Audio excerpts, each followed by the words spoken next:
création, Coober. Bonjour à tous et bienvenue dans ce Coob, un résumé de l'autobiographie de Malcolm X, écrite par Malcolm X lui-même et Alex Haley, et publiée en 1965.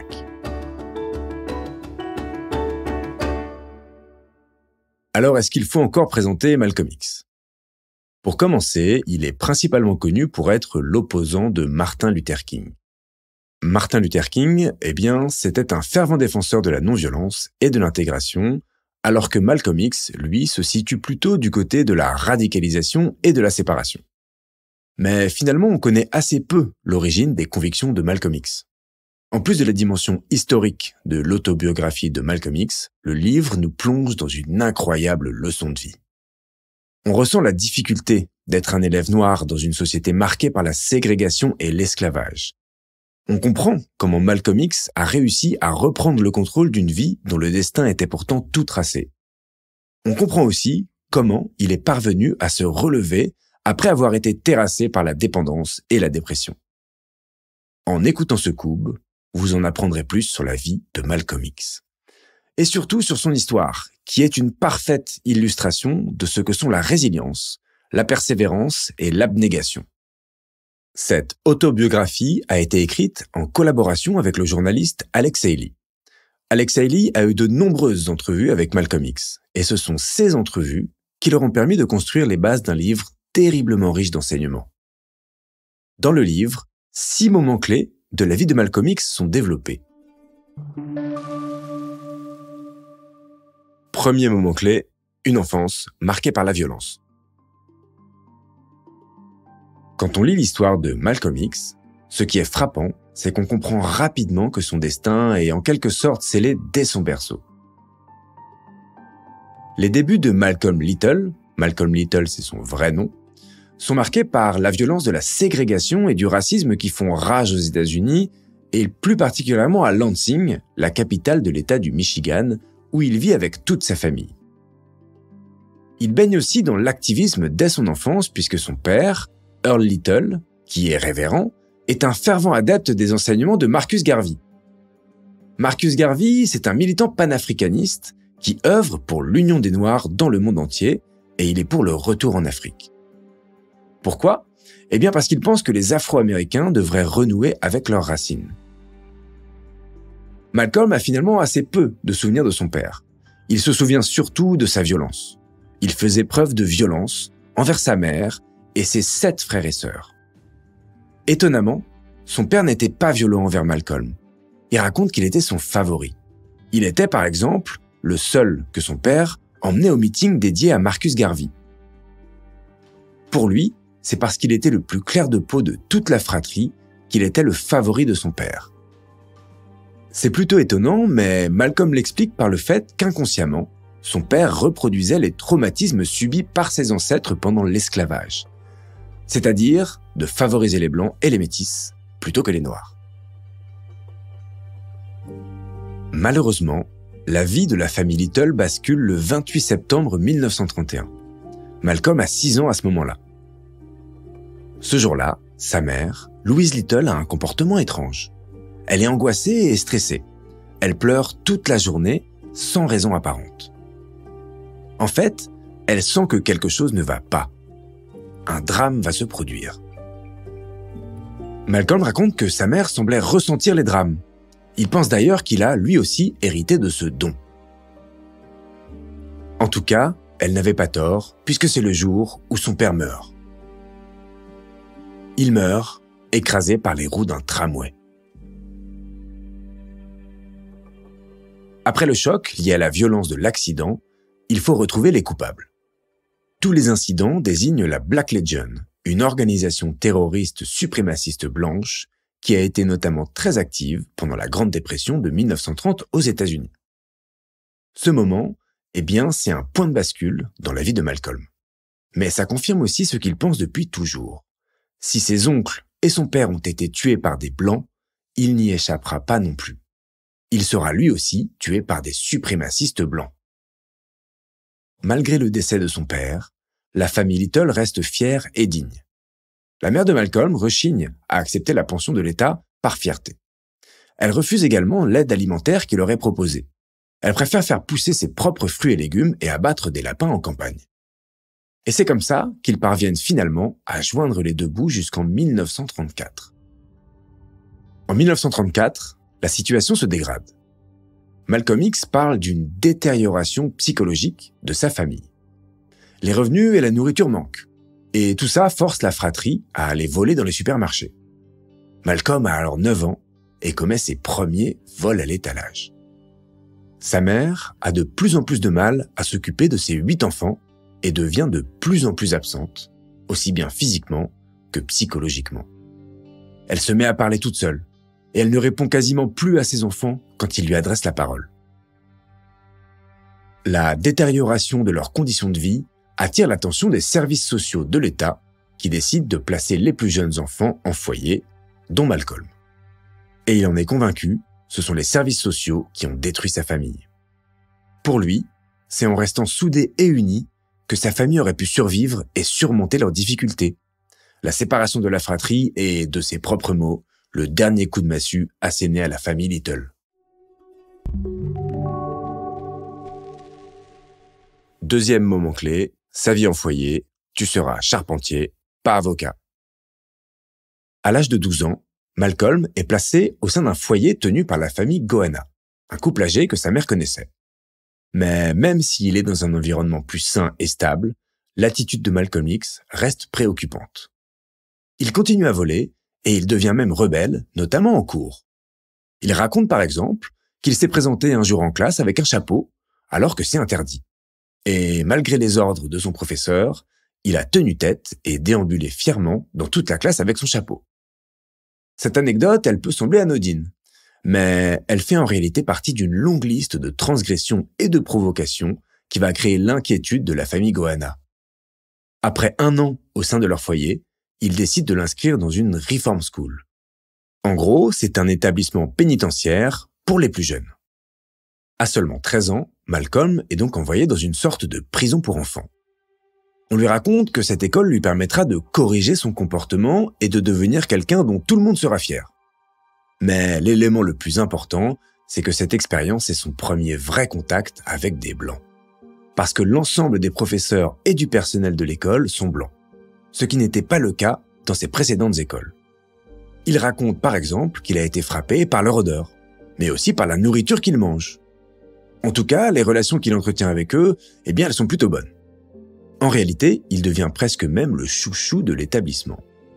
Il raconte qu'on le trouve drôle, aussi rebelle mais intelligent et mignon. Mais attention, Malcolm se méfie quand même. Il est persuadé qu'on ne l'apprécie que parce qu'il est un peu l'attraction de l'école. Il se définit même comme un animal pour eux, qui amuse la galerie quoi. Pour lui, c'est très simple. Il n'est pas considéré comme un être humain et ne le sera jamais à leurs yeux. C'est pour ça que l'intégration, c'est, de son avis, un concept qui est voué à l'échec. Pour lui, il ne sera jamais possible pour les Noirs de s'intégrer et d'être à égalité dans une société blanche qui ne le considérera jamais à la même valeur qu'une personne blanche. Malheureusement, cette idée lui donnera raison quelques années plus tard. Malcolm a 15 ans. Il vit toujours au sein de l'établissement pénitentiaire, mais rejoint un lycée public, la Mason Junior High, dans la ville de Mason. Malgré une attitude encore un peu rebelle, il est bien inséré au sein de sa classe. Il fait même partie des meilleurs élèves et il est apprécié par les professeurs. Tout se passe bien, mais il sent quand même une différence de traitement. Par exemple, on ne le sollicite que très rarement pour répondre à une question en classe. Et malgré ses excellentes notes, il est toujours considéré comme un élève un peu à part, un peu différent quoi. Pendant les récréations, il supporte de moins en moins quand on l'appelle nigger, alors que ça ne le dérangeait pas avant. Maintenant, il souhaite être considéré comme un élève normal. Mais comment être un élève normal dans une société marquée par la ségrégation? Une société dans laquelle l'esclavage a été aboli depuis seulement quelques décennies. Un jour, Malcolm est seul en classe avec un conseiller d'orientation. Et un événement qu'il décrit comme un tournant dans sa vie se produit. On est en 1940. Malcolm a 15 ans. Le conseiller lui demande ce qu'il souhaite faire plus tard. Malcolm répond qu'il souhaite devenir avocat. Et plutôt que de l'encourager dans cette voie, le conseiller essaie de l'en dissuader. Il lui explique qu'en tant que noir, il ne peut pas prétendre à un métier aussi haut placé. Et il lui conseille de s'orienter plutôt vers des métiers manuels, comme charpentier par exemple. Choquant? Pourtant, ce n'est pas ce qui le choque le plus.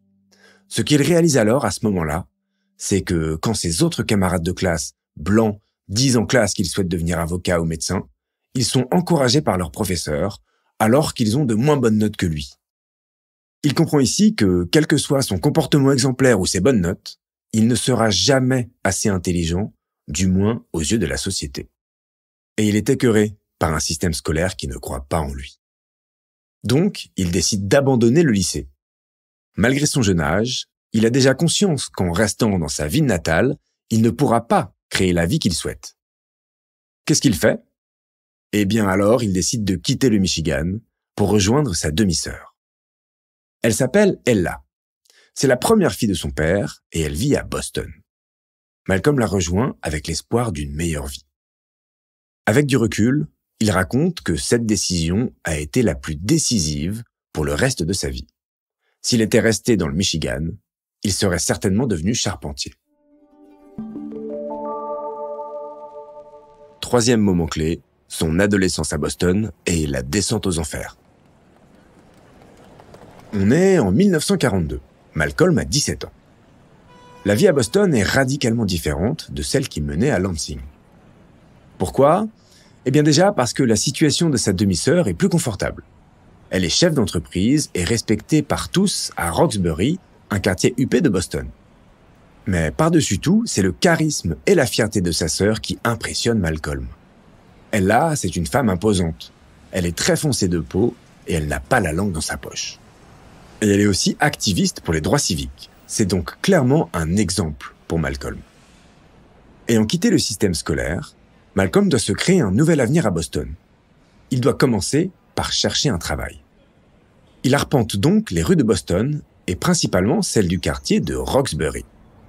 Quand il se balade dans les rues, il est dérangé par l'attitude des familles noires qu'il rencontre dans ces quartiers. Des familles bourgeoises qui se considèrent comme plus cultivées que les noirs des quartiers pauvres et surtout qui ont le sentiment d'être intégrées dans la société. Malcolm appelle ces personnes des brainwashed Negroes, qu'on peut traduire par conditionnés ou formatés. Il préfère se balader dans les quartiers moins sélects de la ville où il retrouve une ambiance plus authentique et qui lui ressemble. C'est là qu'il fait une rencontre décisive pour la suite de son histoire. Shorty. Qui est Shorty?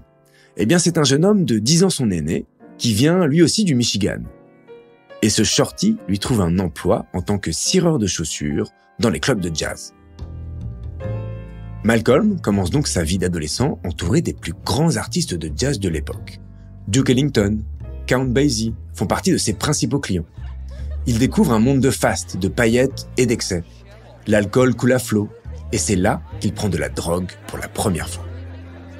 L'adolescence, c'est aussi la période où on veut plaire, où on veut se faire remarquer. Et il va tenter une expérience qu'il regrettera amèrement. Le conque, qu'on peut traduire par le défrisage en français. À l'époque, la mode, c'était le lissage des cheveux. L'idée est d'avoir une chevelure lisse et non crépue. Pour lui, c'est évidemment un signe de soumission aux normes de beauté imposées par la société blanche. Mais il était trop jeune à ce moment-là pour s'en rendre compte.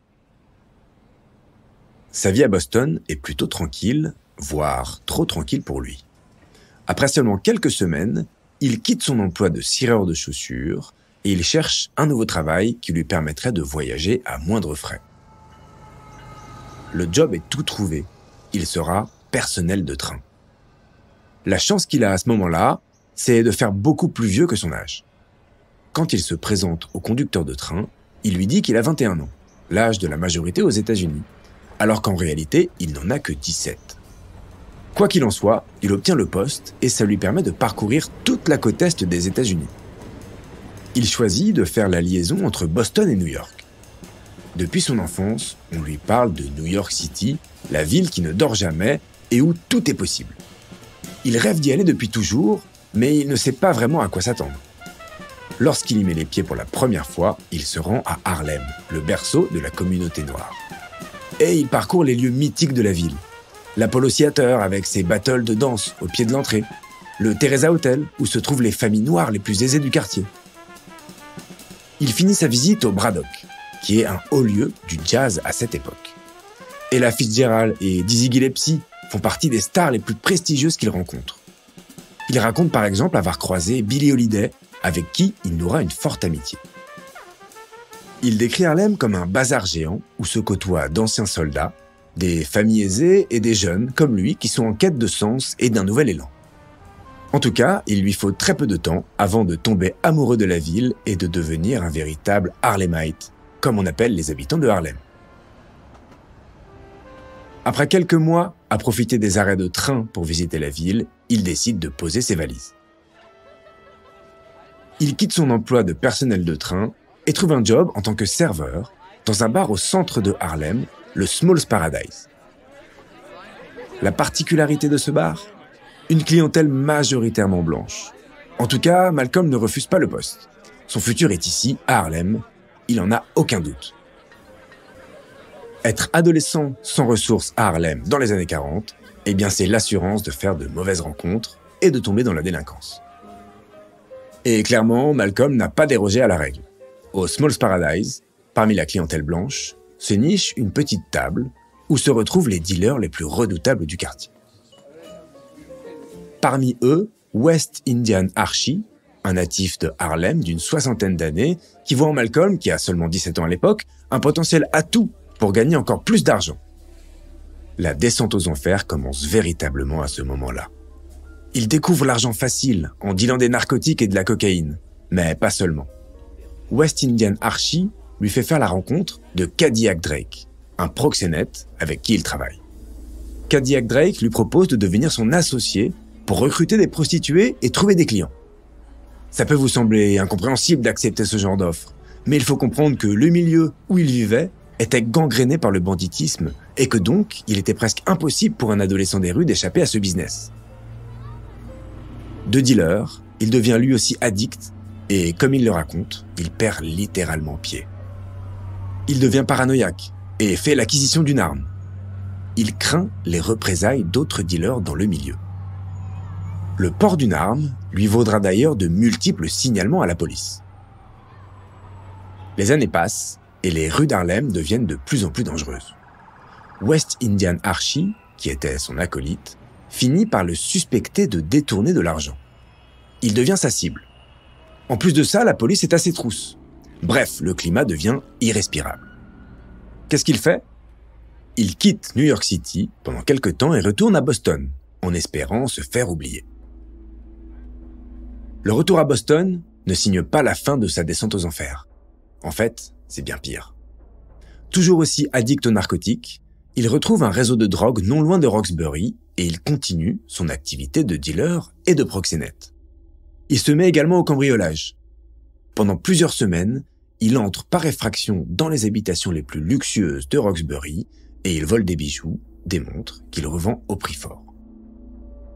Quand il ne vole ou ne deale pas, il végète, comme il raconte, dans un appartement en colocation qu'il partage avec d'autres jeunes de son âge. Alors qu'il cherchait une nouvelle vie en quittant le Michigan, il réalise qu'il s'enfonce dans la dépression.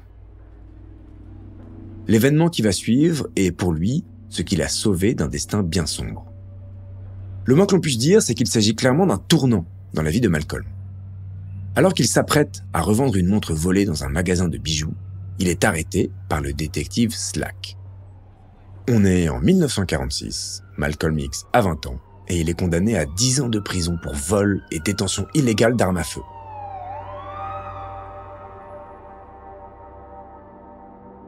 Quatrième moment clé, la prison et la repentance. Malcolm est donc emprisonné pour 10 ans. Il se souvient de la violence ressentie quand il est jeté dans sa cellule derrière des barreaux. Il raconte que la vue des barreaux était ce qui l'effrayait le plus. Pour lui, les barreaux sont le synonyme de l'enchaînement, de l'animalité, mais aussi du manque d'intimité. Il n'est donc pas contre la détention, mais il est contre l'utilisation des barreaux de prison. Les murs, pour lui, sont beaucoup moins déshumanisants.